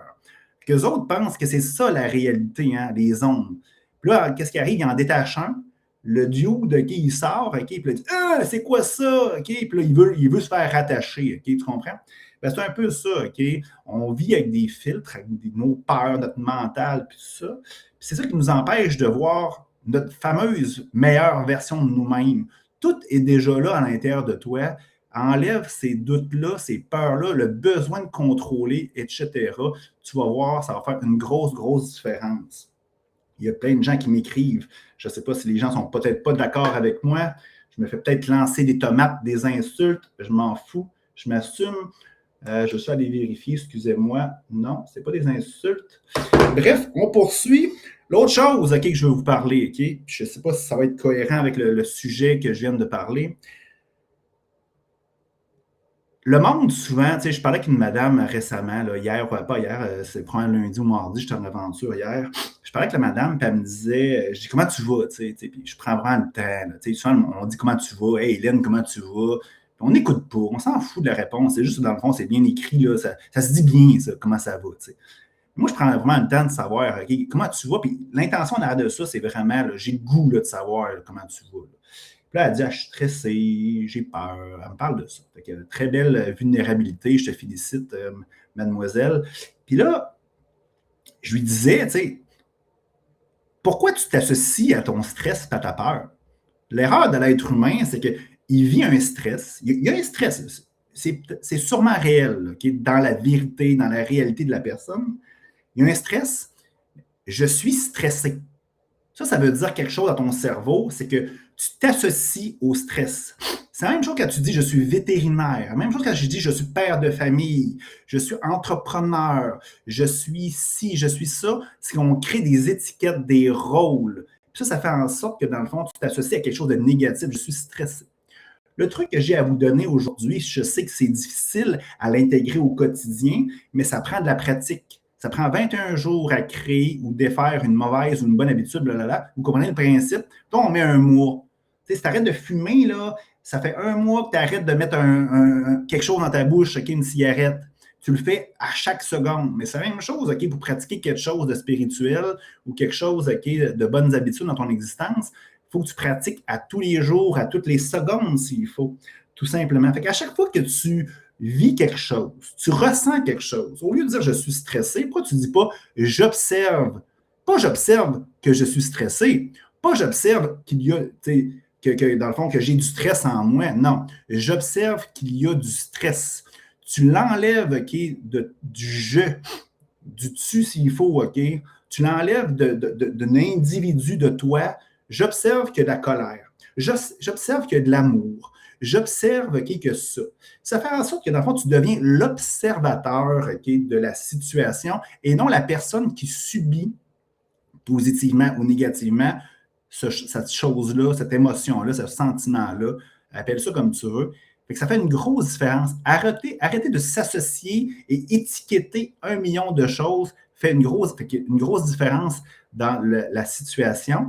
Puis ça fait en sorte qu'une fois que tu as pratiqué, c'est que tu te détaches. Pas nécessairement que tu vas dire « je m'en fous, puis aller chier tout le monde ». Là. Non, tu te détaches de la situation et tu es capable de voir plus clair pour prendre la bonne décision de tout ça. Puis l'autre affaire que je ne sais pas si ça va être cohérent, là, parce que je drop des choses qui viennent en moi intuitivement, tout simplement. La vague. Tu sais, la vague dans un océan. Nous autres, l'être humain, on s'associe à la vague. La vague, c'est quoi? C'est une bosse d'eau, puis elle est là, puis elle arrête après quelques secondes, par continu. Nous autres, dans le fond, on s'étiquette, on est comme une vague. OK? Mais en réalité, là, la vague, elle ne se dissocie pas de l'océan. Puis quand tu vois une vague, c'est l'océan. On ne dit pas que la vague, elle vit quelques secondes, puis en réalité, elle retourne à l'océan. C'est la même chose avec nous autres. On s'associe comme individuellement à être très puissant, très intelligent. On l'a vu avec la société tantôt, avec les marginaux et tout ça. On s'associe à la vague, mais en réalité, on n'est absolument rien. C'est pour ça que, dans le fond, dans certaines religions, le Dieu, il est fort, il est gros, puis il faut être humble, puis c'est ça. C'est pas nécessairement que ça existe, ces affaires-là. On parlait de prière tantôt. Ben, tu sais, c'est juste que, dans le fond, c'est un message pour nous dire qu'on n'est absolument rien. Collectivement, on est gros, on est fort, on est l'unité, l'univers. Mais individuellement, on n'est absolument rien. Puis on le voit facilement quand on va faire une randonnée en montagne. On va sur le mont Washington, on est en bas, puis on regarde le mont. On se rend compte qu'il y a quelque chose de vraiment plus gros que nous autres, puis on n'est absolument rien. Puis enlevez vos étiquettes, là. Revenez à l'océan, à l'univers, puis vous allez voir, ça va être une grosse différence. On n'est absolument rien. On est tout et rien, tout simplement. Je poursuis. Oui, et j'ai fait une belle vidéo cette semaine. J'adore faire des petites vidéos. Puis là, allez sur mes plateformes. Là, je peux vous mettre un peu mon Linktree. Là. Vous allez voir à l'écran. Là, c'est Linktree /Hugo Dubé. Allez voir ça. Je mets plein de choses, plein de contenu pratiquement à tous les jours. Fait que ça, tu peux aller voir ça. Puis là, la vidéo il est là-dessus. Je pense que c'est le premier truc qui s'affiche quand on tape ça. Puis là, j'ai fait une vidéo sur mes coups de cœur des plus belles ruines au monde. Je vais les énumérer parce que là, je ne peux pas faire la vidéo parce qu'il y a des gens qui l'écoutent présentement sur Spotify, qui c'est juste de l'audio. Fait qu'il y a juste, de l'écriture. Puis j'ai réalisé dans cette vidéo-là une musique. J'ai tapé ça sur l'intelligence artificielle, qui est ma plateforme préférée, qui me dit, qui me prend une musique des Andes. Tu sais, genre Inca. Fait que c'est vraiment flûte, tambour. J'ai marqué ça inspirant. Vraiment belle chanson. Si vous voulez, je vais mettre l'intégralité justement sur cette plateforme-là, sur Linktree. Là, c'est vraiment juste dans la vidéo. Puis la vidéo dure peut-être 1 minute et demie, je ne sais pas trop quoi. Fait que c'est juste une portion. La chanson dure 3 minutes 40. Vraiment une belle chanson. Puis j'ai fait une vidéo récemment aussi sur mon coup de cœur des plus belles villes au monde, les plus beaux pays. J'ai fait ça aussi. Fait que bref, puis là, la prochaine vidéo que je vais faire, c'est les plus beaux hostels, là, les fameuses auberges de jeunesse. Ça va être publié cette semaine. Bon, les plus belles ruines, mon top 8, ça veut dire que c'est elle qui commence. Je commence par la moins belle, mettons, qui est belle quand même, jusqu'à la meilleure. Coba, ça, dans le fond, ça se trouve être un site Maya au Mexique. COBA, fait que c'est les Mayas qui ont construit ça, vraiment extraordinaire. C'est un petit peu moins développé que Chichén Itzá et d'autres places, là, mais c'est vraiment magnifique. Top 7, Rapa Nui, c'est l'île de Pâques, les fameux Moai, les statues de l'île de Pâques. 6, Tulum au Mexique, c'est des Mayas encore qui ont construit ça, c'est vraiment beau. Je sais que c'est un petit peu controversé, il y a des gens qui disent que l'énergie là-bas est moins belle, mais c'est sur le bord de la mer, c'est des ruines, il y a des fameuses genre pyramides qui sont un petit peu différentes. Je trouve ça beau, moi j'aime ça. 5, je le prononce sûrement mal, Sacsayhuaman, qui se trouve être au Pérou, proche de la ville de Cusco, en hauteur. C'est des ruines Inca magnifiques. 4, c'est Chichén Itzá, justement, je n'ai parlé tantôt. Au Mexique, c'est les Mayas. C'est vraiment beau. Surtout la grosse pyramide, c'est extraordinaire. 3, je vais le prononcer peut-être un petit peu bizarre, c'est Pérepertus. Ça se trouve être en France. C'est une ruine, c'est un château c'est dans les pays Qatar. Fait que normalement, c'est les Qatar qui ont construit ça. Ça a été réutilisé par la suite. Extraordinaire, cette ruine-là. Pour monter là-dessus, ça prend vraiment une méchante randonnée. C'est vraiment juché sur les montagnes. Extraordinaire. 2, Machu Picchu. Hein? On ne peut pas passer au travers de ça, hein? Machu Picchu. Puis le 1, c'est quoi? Sérieusement, puis je ne suis pas sûr. Je suis convaincu, même si je vais en Asie, puis je vais voir les pyramides d'Égypte que je n'ai pas été voir encore, je suis sûr que ça va rester mon top 1. Tikal au Guatemala, c'est les Mayas. C'est extraordinaire, c'est vraiment beau. Hey, je poursuis parce qu'il me reste 5 minutes. Allez voir cette vidéo-là sur mon Linktree, c'est vraiment magnifique. Une des dernières choses que je veux vous parler, ça se trouve être la prière. Encore là, je vous ai parlé tantôt là, de Dieu qui est fort pour diminuer notre ego, diminuer notre mental. Moi, je pense, on parlait de société secrète ou mystique avec Hélène tantôt. Je pense qu'il y a beaucoup d'enseignements que les gens sont un petit peu, comment je pourrais dire, un petit peu stupides des fois, Fait que dans le fond, ça prend des dogmes, ou des symbolismes assez forts, pour que les gens qui ne sont pas nécessairement en conscience ou qui n'ont pas cette capacité-là, immédiatement, tout le monde évolue, tout le monde grandit, bien entendu. Fait que d'arriver avec des choses fortes pour pouvoir faire comprendre les choses, avec des paraboles, des choses comme ça. La prière, ça en fait partie. La prière, pour moi, c'est quoi? C'est comme une méditation. Mais souvent, ce qu'on fait dans une prière, contrairement à une méditation traditionnelle, c'est qu'on demande des choses à l'univers, à Dieu. Puis là, je réfléchissais beaucoup à ça cette semaine. Puis en réalité, on demande à quelque chose, encore une fois, d'extérieur à nous. Quand on dit Dieu, j'aimerais ça avoir une conjointe. Dieu, j'aimerais ça, genre, que tu règles tous mes problèmes. Encore là, c'est que tu sors la responsabilité de ta demande extérieure à toi. Puis moi, la prière, j'ai lu quelque chose, je suis en train de la lire, de le trouver. La fonction de la prière n'est pas d'influencer Dieu, l'univers, appelle ça comme tu veux, mais plutôt de changer la nature de celui qui l'a fait. Une prière, pour moi, c'est quoi? C'est faire une demande non pas à Dieu, non pas à l'univers. Vous allez dire, c'est peut-être la même chose, mais c'est faire une demande à moi. Dans le fond, c'est que, exemple, je veux régler telle problématique, je veux avoir telle affaire dans mon existence. Puis, c'est ça, c'est de faire une demande à moi-même. C'est de le dire, de l'incarner, de le ressentir, pour que, dans le fond, ça se place très bien à l'intérieur de moi, pour que je puisse le matérialiser, oui, probablement dans l'extériorité. Mais la plus belle prière, puis le plus beau miracle qu'on peut faire, c'est pas nécessairement d'avoir une Ferrari, c'est pas nécessairement d'avoir la future conjointe de nos rêves. Le seul miracle qui existe, pour moi, c'est quoi? La seule demande qu'on peut faire, que ce soit quelque chose d'extérieur ou quelque chose d'intérieur à nous, c'est dans le fond, c'est d'être en paix. C'est que dans le fond, c'est que nos pensées soient toujours d'amour et nos pensées soient toujours positives. Puis quand vous êtes capable d'aller dans cet état-là, vous allez réussir à être en paix. Quand on est en paix, c'est qu'il n'y a rien d'extraordinaire positif, il n'y a rien d'extraordinaire aussi négatif, c'est la paix. Il ne se passe absolument rien. Si tu es capable d'être confortable là-dedans, c'est là que la magie se matérialise dans ton existence. Mais pour ce faire, le miracle, c'est quoi? Toujours avoir de belles pensées d'amour et de belles pensées positives, tout simplement. Hey, dernière chose, OK? Il me reste très peu de temps, OK? Au pire, mon client va m'attendre. J'aimerais ça aller à la salle de bain, boire un verre d'eau avant.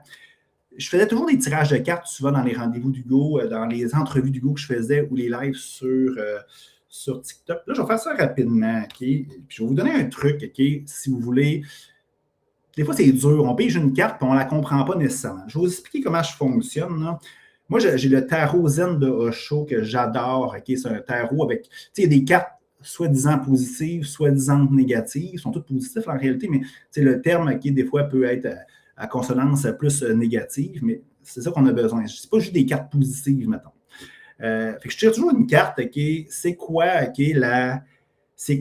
mon énergie du moment? Si tu sais comment tu réagis, comment tu es, plutôt, comment ton énergie est aujourd'hui, ben dans le fond, maintenant, plutôt, tu es capable, tu as la possibilité de la changer.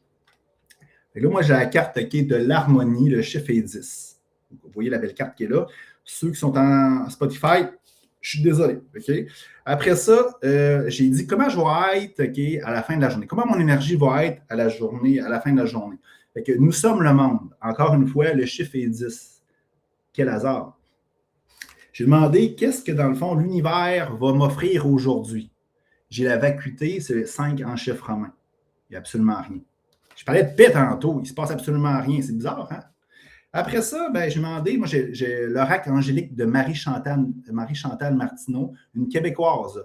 C'est extraordinaire, okay? C'est un oracle angélique. J'ai demandé c'est quoi mon thème de la journée et le guide qui va m'accompagner. C'est l'ange de la pureté, le chiffre 34, enfant, innocence, bonté. Puis là, je poursuis. J'ai aussi des cartes, les messages de l'univers.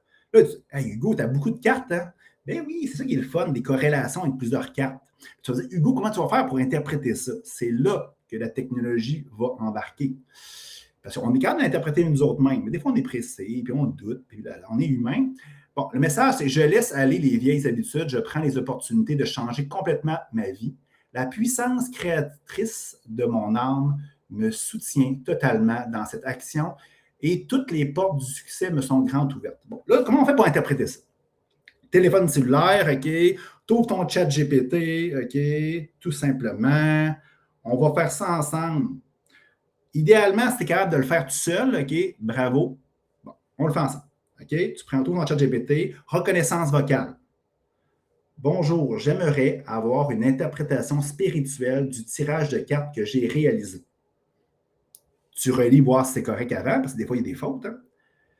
J'ai pigé 3 cartes avec le tarot. Là, je sais par expérience que Zen et Osho, ma reconnaissance vocale, ils n'aiment pas ça. Je tape à la main d'Osho. La première carte est l'énergie du moment que j'ai maintenant. Excusez-moi. J'ai fait une erreur. Les joies du direct. J'ai pesé sur Enter, fait que ça l'a écrit. La carte que j'ai pigée est l'harmonie et le chiffre est 10. J'ai pigé une autre carte, l'énergie que je vais avoir à la fin de la journée. Et j'ai pigé la carte Nous sommes le monde. Encore une fois, le chiffre est 10. Encore une fois, excusez-moi, j'ai fait Enter. Le stress, je suis un peu pressé aussi. Encore une fois, avec le même tarot, j'ai pigé la carte La vacuité avec le chiffre 5 en chiffre romain. Et c'est qu'est-ce que la vie va m'offrir aujourd'hui comme cadeau. J'ai pigé une carte avec l'oracle angélique de Marie-Chantal Martineau pour le thème de ma journée et le guide qui va m'accompagner. J'ai pigé l'ange de la pureté, le chiffre est 34 et le texte « Enfant, innocence et bonté ». J'ai pigé une carte, les messages de l'univers. Le message est « Je laisse aller les vieilles habitudes, je prends l'opportunité de changer complètement ma vie. La puissance créatrice de mon âme me soutient totalement dans cette action et toutes les portes du succès me sont grandes ouvertes. Je veux une interprétation spirituelle. » Bon, je me suis répété 2-3 fois, je vais ça un petit peu rapidement. Vous connaissez le principe. Là, ça, c'est ton tirage, puis c'est mon tirage. OK? On va le faire ensemble. Puis après ça, il me reste 1 minute, je m'en vais. Bon, l'énergie du moment, l'harmonie. Tu es dans un état d'équilibre, mais attention, ce n'est pas une harmonie confortable, c'est une harmonie consciente. Tu es en train de t'ajuster intérieurement. Tu n'es plus dans le combat, tu n'es pas non plus dans la complaisance. L'univers te place dans un point d'alignement où ce qui est vrai reste. Ce qui ne l'est plus commence à se fissurer. Le 10 parle de fin de cycle, donc cette harmonie, c'est celle juste avant un passage. C'est ça, là, OK, ton énergie du moment. L'énergie de la fin de journée, nous sommes le monde, chiffre 10, là, c'est fort. Tu sais, hop, ChatGPT. Tu passes de « je m'enligne avec moi-même » à « je prends ma place dans le collectif ». On parlait de vagues tantôt. Hein? Il n'y a pas de hasard de vagues. La vague revient toujours à l'océan. C'est une ouverture du cœur, mais surtout une reconnexion à plus grand que soi. Hein? Je parlais de la montagne tantôt. Message direct, tu n'es pas seul. Tu n'as jamais été seul. Et aujourd'hui, tu pourrais ressentir une connexion plus grande avec les autres, la vie ou même ta mission de vie. Mais encore une fois, le 10, ça confirme que tu termines une version de toi qui est plus isolée, plus individuelle. Cadeau de la vie, vacuité 5, c'est la carte clé du tirage. Elle peut te déranger. La vacuité, ce n'est pas le vide négatif, c'est le vide nécessaire. Aujourd'hui, la vie peut t'enlever quelque chose, une attente, une illusion, une habitude, une façon de contrôler. Et sur le coup, ton mental peut dire, il manque quelque chose. Mais en réalité, on te fait de la place. 5, c'est la transformation. Donc, ton cadeau, ce n'est pas que tu reçois, c'est qu'on t'aide à laisser tomber. Guide de la journée, j'ai quasiment fini, là, OK? Ange de la pureté, chiffre 34. Là, on vient de clarifier tout le tirage. Pureté, revenir à l'essentiel. Innocence, agir sans masque. Hein? Bonté, agir sans calcul. Aujourd'hui, on t'invite à enlever les couches inutiles, les fameuses lunettes que je parlais tout à l'heure.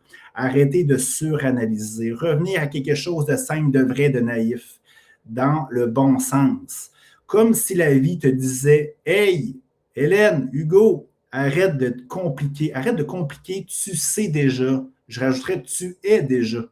Message de l'univers, il vient de confirmer tout. Tu es prêt à laisser tomber une ancienne version de toi, pas doucement, pas partiellement, complètement. Je répète, complètement. Et surtout, tu es soutenu. Ça, c'est important parce que ton mental peut créer de la peur. Tu m'en as déjà parlé récemment. Il me parle même personnellement. Hein, un peu de vulnérabilité ici, d'authenticité. Mais ici, le message est clair. Les portes s'ouvrent, mais seulement si tu lâches l'ancien. Message global. Il fait même un compte-rendu global. Brut et direct. Tu es dans la journée de transition consciente. Tu t'alignes. Harmonie. Tu t'ouvres plus grand. Nous sommes le monde. On te vide de l'ancien, la vacuité. On te ramène à l'essentiel, la pureté. Et on te pousse à changer pour de vrai. Message de l'univers. Ce n'est pas une journée pour accumuler, c'est une journée pour laisser aller.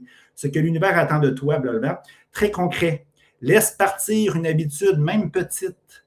Dis une vérité que tu repousses. Simplifie une situation au lieu de la complexifier. Fais confiance au mouvement, même si c'est pour créer un vide. Si je résume en une phrase, tu es en train de faire de la place pour une version plus... Excuse-moi, je répète. Tu es en train de faire de la place pour une version de toi plus alignée, plus connectée et plus vraie. Et le seul prix à payer aujourd'hui, c'est de laisser mourir ce qui n'est plus toi. Vous voyez un petit peu comment c'est merveilleux, comment c'est magnifique. Plusieurs choses que j'ai parlé, j'ai aujourd'hui là, comme sujet. Puis là, moi, j'ai tiré ça rapidement tantôt avant. J'ai mis cela, je n'ai même pas regardé les cartes. J'ai juste gardé la bonne ordre de l'intention quand j'ai pigé chacune des cartes. Puis beaucoup de ce message-là, du message global de ce tirage-là répond ou il est cohérent avec ce que j'ai mentionné aujourd'hui. C'est magnifique. Hey, j'ai un coaching, je suis déjà en retard. Je vais vous laisser à vos occupations. J'espère que vous avez apprécié. Si tu aimes ce que je fais, je me répète, là, mets un cœur, abonne-toi, partage, ça va me faire plaisir. Si tu as des idées du sujet, écris-moi en privé, je suis toujours ouvert. Si tu veux participer aussi au podcast, écris-moi. Je laisse le fameux générique d'ouverture et de fermeture et on se reparle très bientôt, les amis. À la prochaine!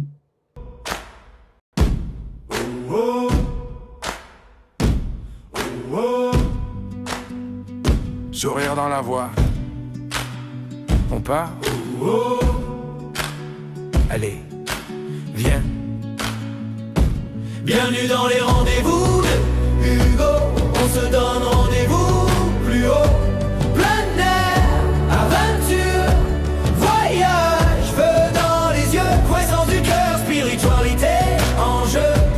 Bienvenue dans les rendez-vous de Hugo.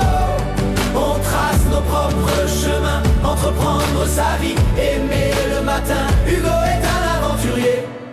Oh. Sac sur le dos, un carnet froissé, des idées folles, un café serré, une prière courte, un sourire léger. Il te dit viens voir qui tu peux devenir. On parle de chute, de remontée, de nuits glacées qui t'ont transformé, de peur qui bloque, de pas oser, de ce petit oui qui peut tout allumer. Bienvenue dans les rendez-vous de Hugo. On se donne rendez-vous plus haut. Plein air, aventure, voyage, feu dans les yeux, croissance du cœur, spiritualité en jeu. Bienvenue dans les rendez-vous de Hugo. On trace nos propres chemins, entreprendre sa vie, aimer le matin. Hugo est un aventurier.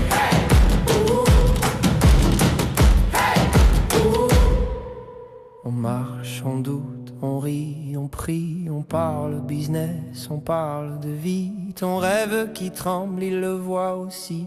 Lève-toi, avance, le reste suit. Bienvenue dans les rangs de Hugo. On se donne rendez-vous